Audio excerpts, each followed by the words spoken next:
Hi guys, it's Carlos Tanner from the Ayahuasca Foundation. Thanks again for watching this video. I hope that you enjoyed the first 4 and got some benefit from them, and we'll just try to keep it going. In the last episode we talked a lot about inner environment, nurturing the soil in your mind, emotions, body, to optimize the effectiveness of medicine that you put into it. That's something that I think is really important, and it's something that we have so much to learn from the indigenous traditions.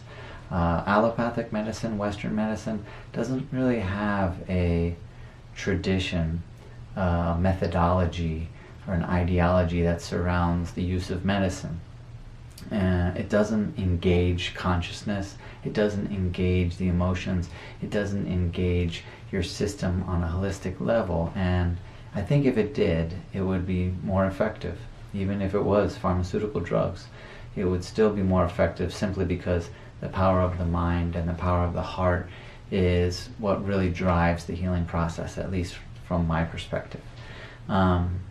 So in this episode, I'd like to talk a little bit about a really key part of the training to become a healer. What makes a curandero is really what's called dietas, plant dietas. They're essentially relationship building exercises that trainees or apprentices do to build relationships with plant spirits, to gain their favor, to become friends with them, to create a network of healers in a different dimension that guide and assist the curandero in his or her own healing practices. And it's tremendously important. In fact, it is like, if you don't have that network, you're just on your own. Whereas a curandero that has done a lot of diets essentially has a lot of friends in high places, you could say. And for that reason, they can get a lot more done, especially with regard to healing, for understanding what a condition is, the diagnosis, the prognosis, how best to treat it, and sometimes discovering new remedies that haven't been passed on yet, especially when new illnesses are presenting themselves, which has been the case for the last few generations, thanks to the mixing of cultures, which was not happening prior to that. So what is a dieta? Well, the word diet essentially means that you're going to alter what you ingest. Usually it implies that you're going to limit some aspect of what you were previously doing, make a change, and usually somehow it implies that you're going to do something that's not as enjoyable. You're going to go on a diet. That means you're going to cut out something that was pleasurable. And to me, I think that all of the religions that have some sort of dieta, some sort of sacrifice built in at a certain point in time, whether it be Lent or Rosh Hashanah or Ramadan, and even the Buddhist principles. There's almost every religion has some sort of sacrifice built in at a certain point in time, and that's what a dieta is. It's a block of time that you devote towards giving things up for the benefit of relationships, and that's something that I think we're all very, very familiar with. In fact, you could define your relationships with other people by the level of sacrifice or what you're willing to give up for them.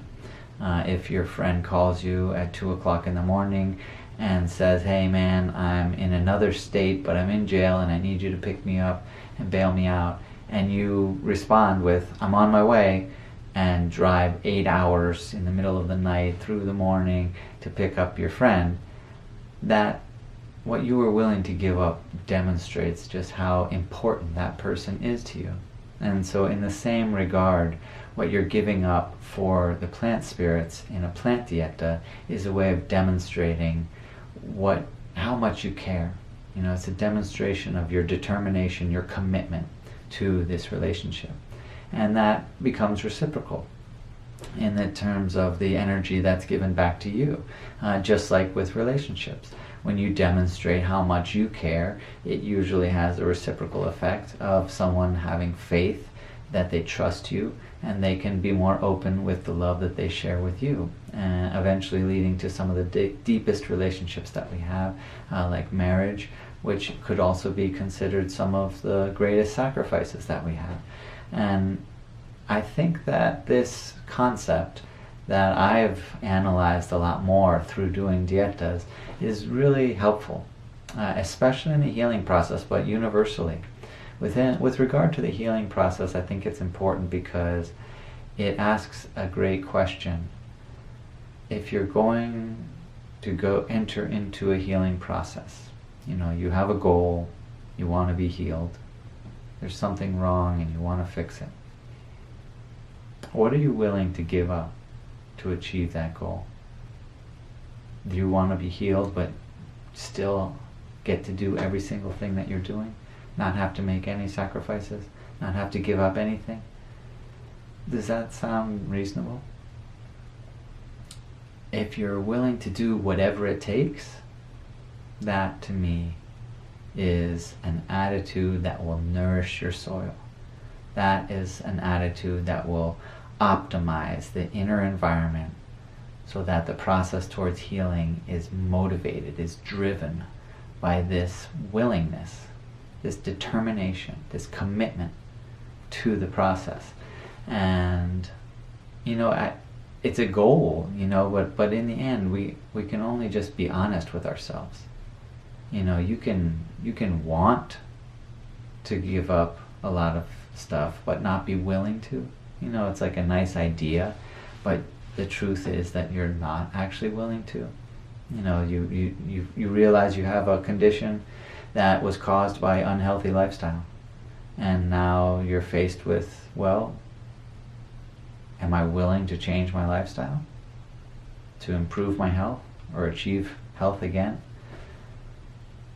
If you're not, there it is. You're not. Own it. Be who you are. And obviously you want to try. You want to strive for it. And I think that understanding like where you stand in that regard is going to put you on an accurate playing field. Where am I in this process? Am I willing to give something up? What am I willing to give up? And if you have come to a place where you say, hey man, whatever it takes, that to me is going to give you the highest chance to achieve your goals. And that's not just with healing. That's just across the board. If you have a goal and you're willing to do whatever it takes, you're going to put yourself in the highest percentile of chance to succeed or to achieve that goal. And that was something really, really helpful for me. But also it was really helpful, sometimes I would do a diet and I just wasn't as committed. And I would, want to be committed, but I also just had to come to the realization that I wasn't that as committed. And so there were certain diets that, plant spirits that I connected with so well and loved in a very deep and intimate way. And some that I didn't really love and didn't keep those friendships with me, those relationships didn't develop, just like we have in the real world. You may encounter someone and you may want to have that friendship with them and relationship with them, but at a certain point you just come to realize that it's not something that you care that much about, or you're not motivated to give up much for it.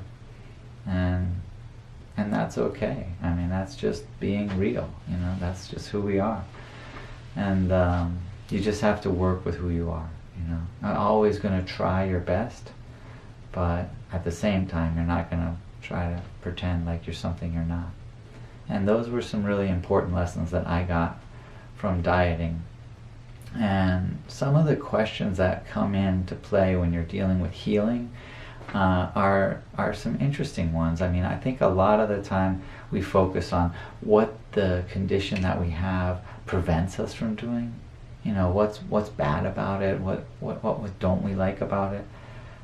But we rarely stop to think how we benefit from it.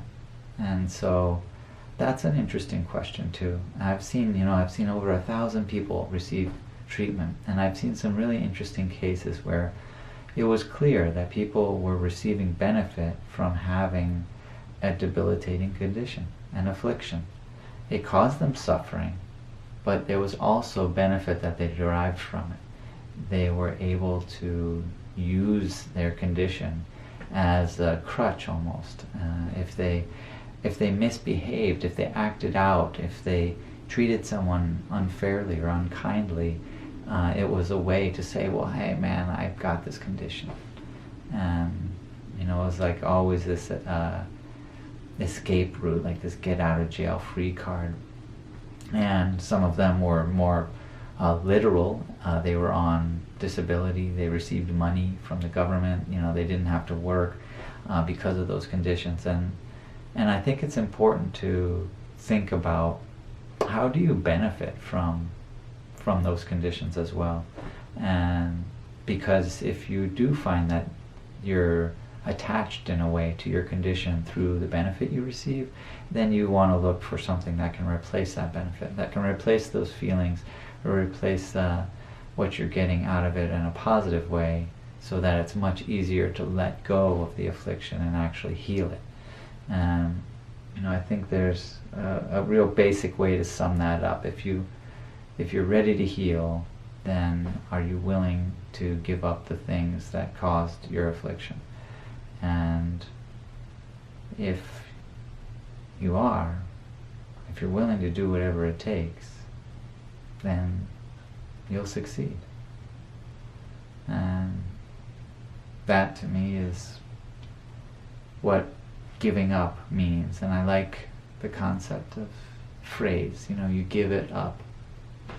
What am I willing to give up so that I can achieve what I want, so that the up can reciprocate, give back to me?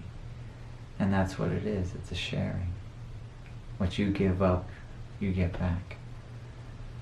And that's what life is all about, right?